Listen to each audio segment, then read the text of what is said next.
So my mess is still here.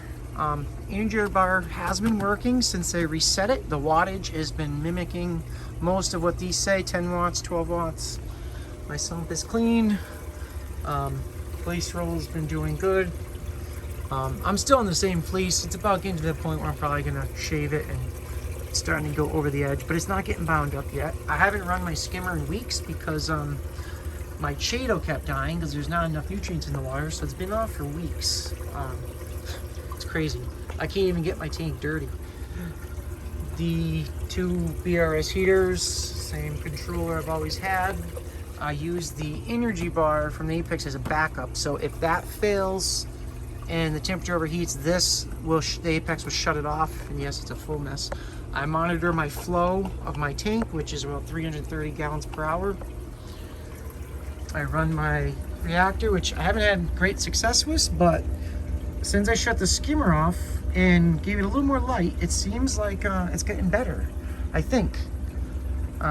Usually it all dies very quick. I'm still using this auto top off, and I haven't had any motor burnouts in probably 5 months. In the beginning, I had so many burn out, but all of a sudden it stopped. I have a rag over this so it doesn't shoot light across the basement. I put a sediment filter that's been on the barrel for maybe 3 weeks, and look how dirty. That's a 1 micron. They say use a 5, but it lets everything by.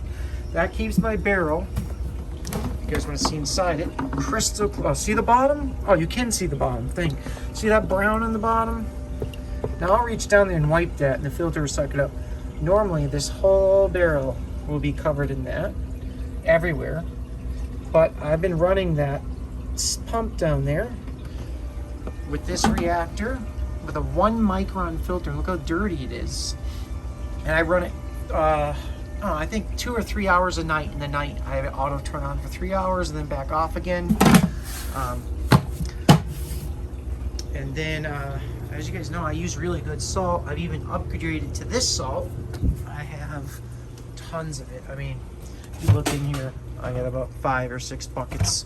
I was like $800 worth of salt, and that salt is the cleanest, one of the cleanest salts in the market. So if you're using like reef crystals from Instant Ocean stuff, it's 5 times, probably 10 times dirtier than that, and that is just from 3 Phillips or 2 Phillips of salt water in here. That's it. It's already that dirty. When I used Instant Ocean, I had stuff floating in there. It was so dirty. And it doesn't have pharmaceutical grade ingredients, the other stuff. Only the Red Sea Blue Bucket does. And this one here, these two.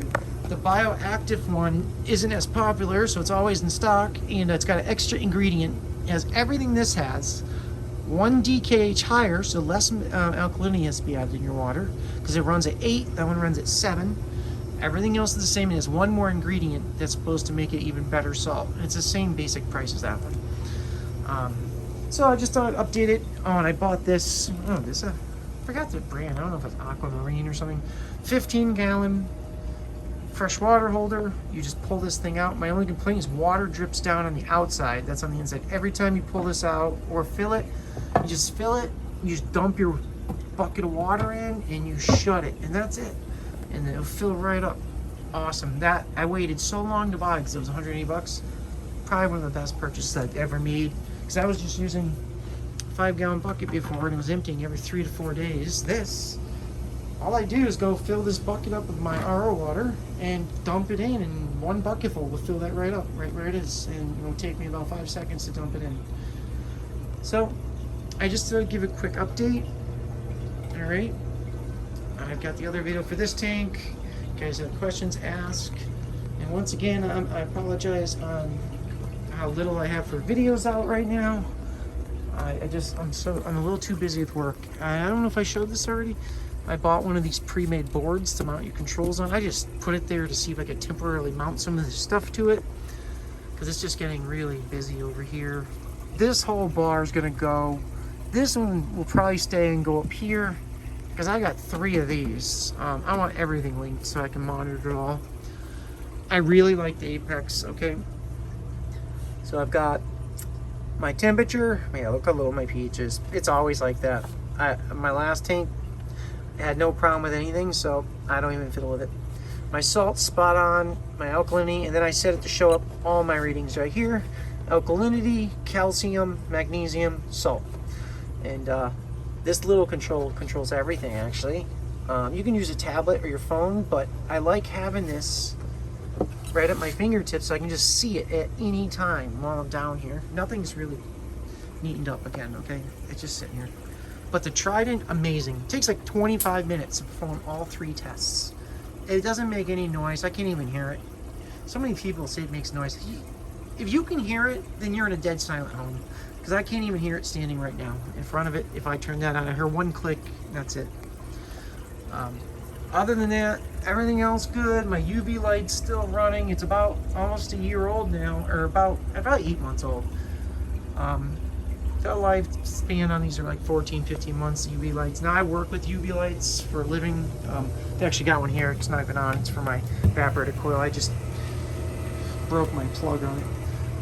UV lights work past their expiration date. They still produce UV rays. They just don't produce as much UV as they did when they were new.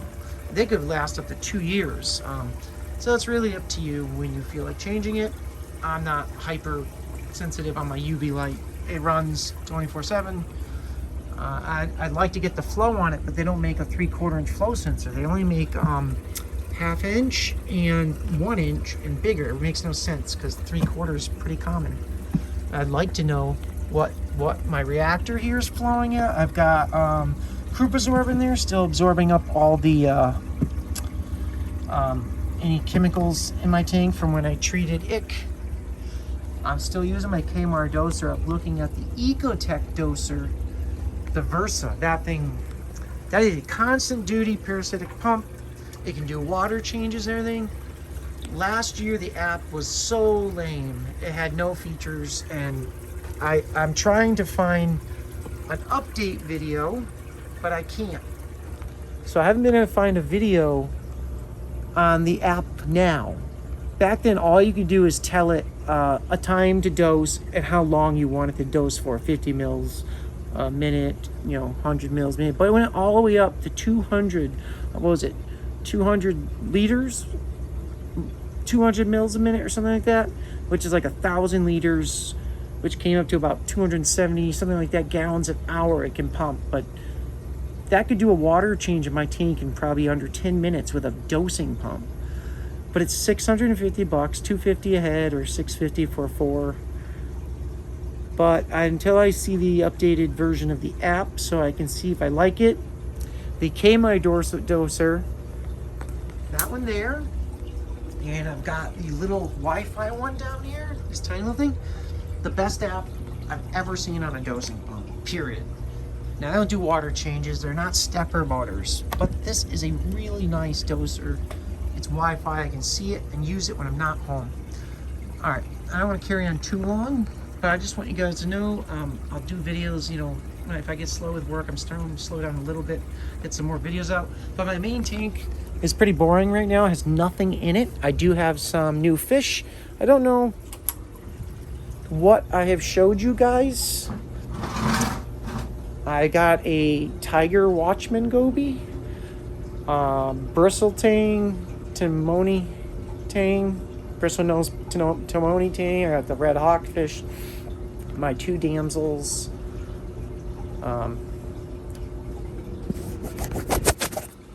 and I can't even remember. Oh, my engineer goby.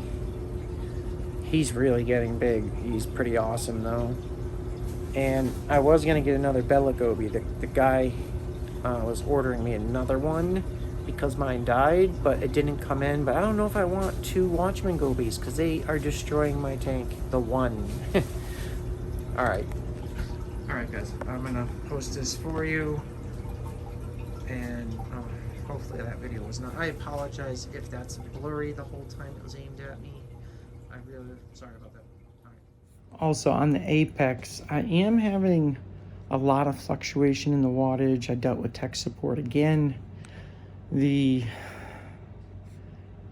wattage for my heater bounces from 485 to 525, which isn't really normal. My flow sensor goes from 550 all the way down to not 550. It goes from 350 all the way down to 312 and then back to 330.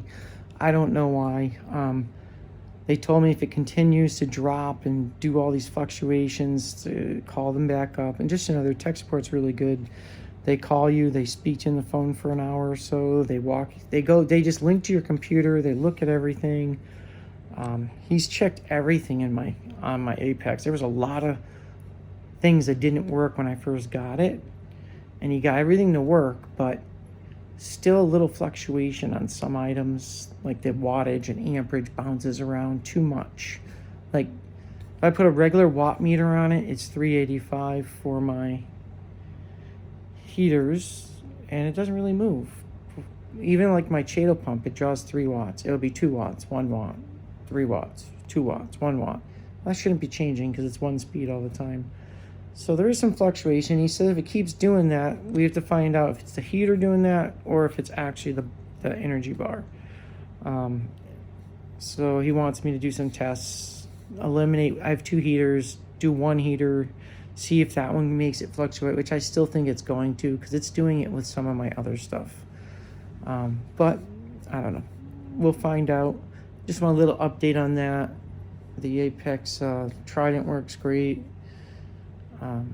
The flow sensor, I wish it was a little more consistent. Same with the wattage, because with it fluctuating, it tracks your energy usage, and it's going to be wrong because it jumps all over the place. But all right, I don't want to drag this out too much. If you have questions or anything about the Apex, if you don't have one and you want to know something, I'll give you any info I can get. Dealt with tech support quite a few times. Keep getting more and more information from them.